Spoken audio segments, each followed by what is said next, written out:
Oh, oh, oh, whew. Oh man, the world is going to shit. Oh man, oh, oh. Okay, it's just a dream. I think everything is good. But at least I have my comics here. Oh, I've been waiting to read this for a while. I can't wait. Let's go.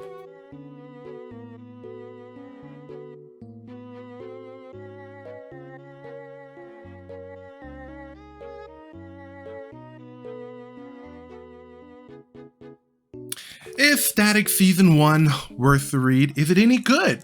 It depends on how you are taking in your comics these days, folks.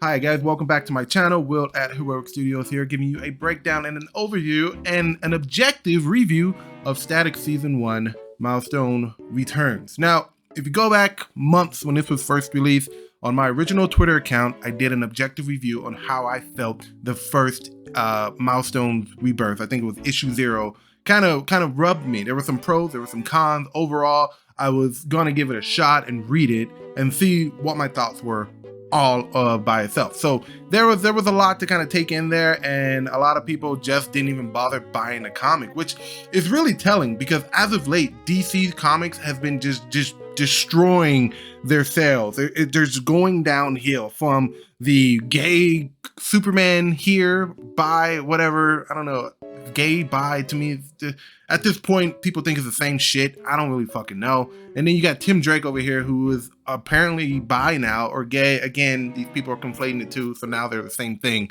But now you got Milestone Returns. Now this was announced last year, I believe. Now I don't know what's going on with DC, but this was supposed to be a 6-issue season 1. It is now going into March of 2022, and they just released issue number 5. Now, I don't know what that's about. Some people are saying, oh, there's a paper shortage. Okay, fine. But Boom Studios hasn't had a problem. Image Comics hasn't had a problem. Marvel hasn't had a problem. So what's going on? Why are you releasing a 6-issue comic book over the course of almost a year? It kind of makes it hard to keep up with the story because, again, with these books that are coming out, the story isn't as engaging. So when you pick up an issue, you read it, you kind of just meh. It is what it is. So when the next issue comes out, you kind of don't know where things left off, if you know what I mean. So I went looking on Comic-Con to see what the sales were like on this particular book, mainly Static, and I for the life of me, I could not find a DC book on the list. Now, I don't know if DC's hiding their sales. I don't know if I'm missing something in terms of distribution. I have no idea, but everyone on Twitter, everyone on social media, they know that the sales for DC are just in the toilet. So I was hoping Static would have been something that people just didn't mess with and just kept them the same. You know, the one from the original Milestones comics to the one over the cartoon in the 90s, even the Rebirth one with the DC New 52, that would have been somewhat acceptable. But you know, people just got to go in and just got to go in and mess with stuff. So I have just finished reading issue number 5, and I bet you're asking yourself, well, how are you making a review video when issue 6 hasn't come out? Because I don't know when issue 6 is coming out. Again, I have no idea. It says March 1st on the website,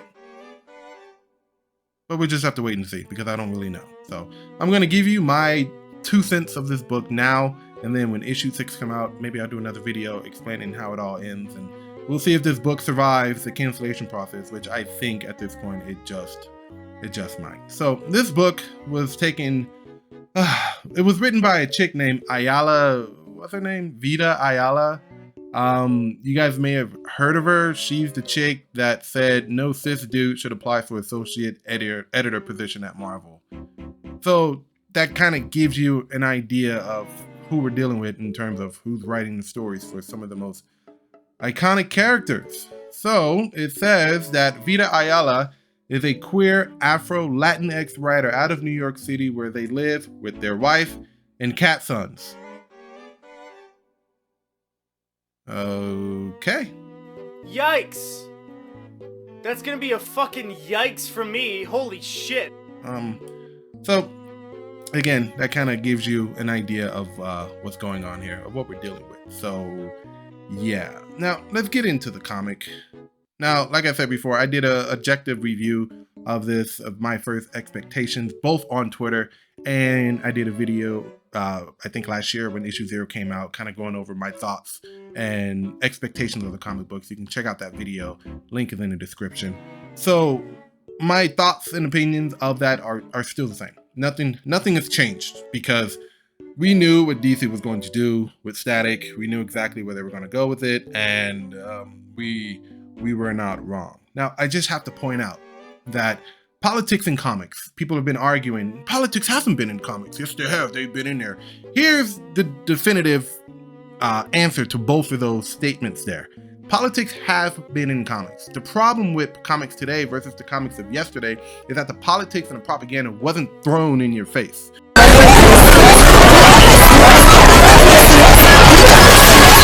I open up Static, I open up Milestone through Stern issue 0, and the first page is a Black Lives Matter protest. We have this shit happening all around us. The reason why people read comics is to escape the reality for a couple pages or so and enjoy something that's not tearing the world apart and not putting you in a depressive mood. You wonder why people are depressed and have anxiety levels and why all these people are on medications to handle this stuff? It's because fucking everywhere you look, there's something throwing some type of propaganda at you, and people don't really like it. So yeah,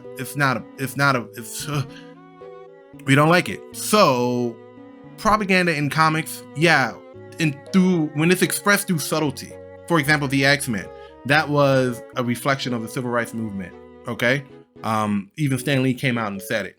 So none of us really got it at the time, but we understood the implications. And when Stan Lee said that this is a reflection of the civil rights movement, everyone was like, oh, that makes a lot of sense. It wasn't thrown in your face. The writing was very subtle. It did not attack you with all this stuff that was going on at the time.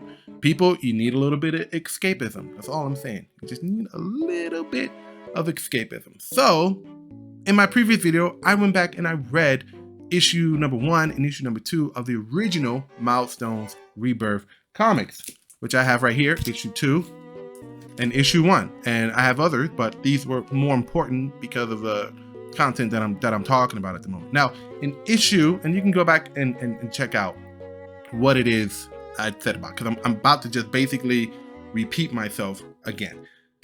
This one hit home, okay? It hit home because a lot of people, especially of my particular culture, grew up in the hood. We had drugs, we had gang violence, we had all this stuff. So this actually reflected that, and a lot of us could relate to it. Virgil Hawkins was a guy who was caught up in some gang violence, and the police arrived, shot some tear gas down, it exploded some containers with some experimental gas, and gave everybody superpowers. He's literally a product of circumstance. He's a product of circumstance. He got his powers. That's how he did it. And then he decided, you know what? I can be a superhero. I can try and make my neighborhood a better place. This Static is not. This Static is a product of lies. Black Lives Matter does not help Black lives. I'm sorry. I hate to break it to you. If you disagree with it, you can go ahead and us up. But let me just explain before you do that. Black Lives Matter was a lie. And I can prove it to you in the span of 10 seconds. The leader of Black Lives Matter over the last 10 years accumulated over $90 million. What did they do with that $90 million? Well, they went off and played Monopoly in upper white suburb neighborhoods. That money did not go back to the community. So this is expressing a lie that everyone knows about. And even now in 2022, the IRS is trying to find out where all that money went. No one knows. Not even the new leaders who were appointed after the old leaders got caught spending money know where that money went. So this right here is all just oozing with propaganda, and that is what turned a lot of people off. Again, if you can find it, I don't know what the sales number is over this book. I don't know. So it could be a really popular book, maybe not. But as far as I'm concerned, I'm the only one buying this book. And I kind of want my money back. So let's jump into what this book is about. Long story short, Virgil Hawkins gets his powers from the Big Bang. Now, the Big Bang happened during a Black Lives Matter rally. The police showed up with experimental gas. Now, I have to point out, police don't shoot experimental gas at people. That has never happened. So I don't know where this person, Ayala Vida, whatever your name is, got the idea that police would willingly do that to disperse a crowd. You can't do that. That's inhumane. Okay? Anywho, people got superpowers. So as a result, the government is now rounding up all the bang babies who were at the rally, and they're trying to experiment and figure out how they got their powers. Fair. Now, my problem comes with Virgil as a person. Now, Virgil in this book is not the Virgil we saw on TV, nor is he the Virgil from the original Milestone comics. He's actually an activist turned super activist, basically. That's it. That's the scope. That's the depth of his character. He's just an activist becoming an activist. And it all culminates to the idea that Static is, everyone knows that he's Virgil, which is, I get the superhero trope here. I understand how many people use the balancing of social life versus their superhero life. I understand that it's overused, but people have been creative in creating a new dynamic when it comes to that singular trope. This is why people like Peter Parker. This is why people like Clark Kent. This is why people like Actually, Batman is just Batman. There's no Bruce Wayne. There's no going back. You've changed things. Sorry, I misspoke. Anyways, this all because Static, or Virgil, ended up using his powers at school against Francis, which I have to talk about Francis because they made him a super racist. Now, Hotstreak was a formidable villain in the original Milestone comics. He put Static on his toes, and it allowed him to get stronger and become more confident in himself. Now, this version of Francis, aka Hotstreak, is a racist. It's subtle, but it's there. Now, you can interpret it as racist. I took it as this dude is basically Marshall Mathers with red hair and can shoot fire out of his ass. That's basically what it was. Not saying that Eminem is racist. I'm just saying that they got his character design based off Marshall Mathers. They look entirely the same, except, again, Hotstreak has red hair. So the whole time, Hotstreak is teaming up with the government to round up people as a means to get back at Virgil. Now, one night, Hotstreak arrived at Virgil's house, sets the damn thing on fire. So remember that whole superhero identity thing? It came down to the point to where Virgil, no one knew that he was Static. In this book, fucking everyone knows. Everyone knows. Daisy, this dude named Darius, Richie, his parents, the whole entire neighborhood knows that he's Static. It's not a secret. So it's kind of like, okay, well, what kind of character development are you planning on doing here? Because a lot of the character development could be played with a lot with people not knowing who Virgil is as Static. That go well in hand.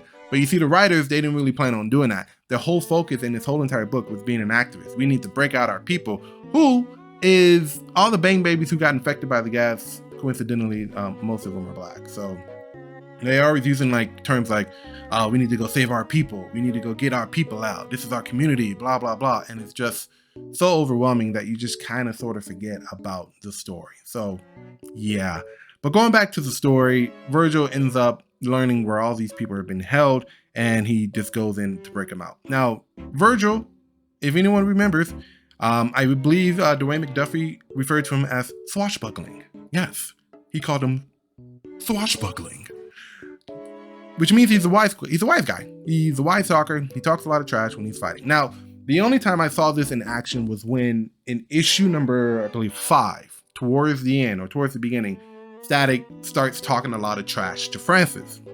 In my head, I'm like, this right here is actually what it is that I'm looking for in terms of Static and his character development. He's a wise guy. He talks a lot of trash. Even when his foot gets stuck in his mouth, he is still talking trash. And that's the fun part. And I can honestly tell you right now that that was the best part of the comic.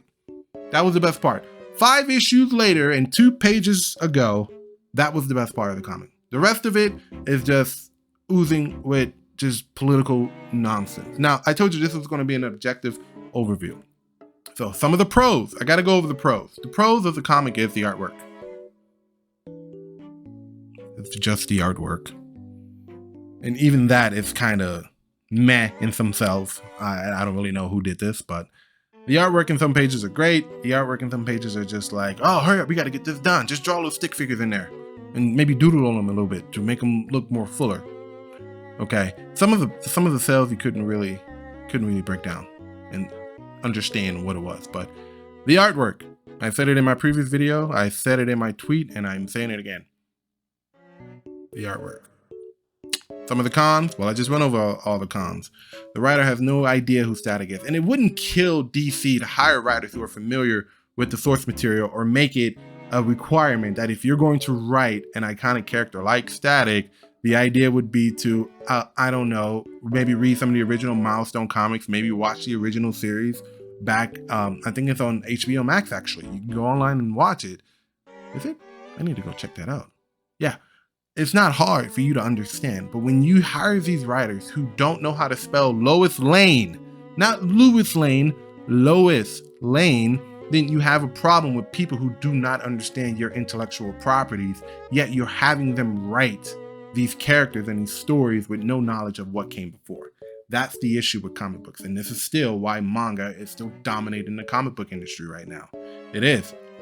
I hate to say it to you, but if you're going to keep on going this way, DC and Marvel, I don't really know what to tell you. But my overall review of this book, it's not looking great. I don't really know what DC is going to do, but it's going down the toilet. And yeah, I will be picking up issue 6 just to see how this ends, and then I would maybe cut together a video to show you guys. But until then, guys, if you've read Static, what do you think about it? Are you going to read it? What is your thoughts on the comic industry of today? And does anybody know what the sales number is on DC Comics, mainly Milestone's Return Static? I would like to know. I would like to know. Please let me know. All right, guys, until next time, I have been your host, Will at Heroic Studios. Follow me on my social media and check out my podcast, The Topic Thunder Podcast, with my co-host, Jay Straight. I will see you guys next time, and be safe out there. Bye.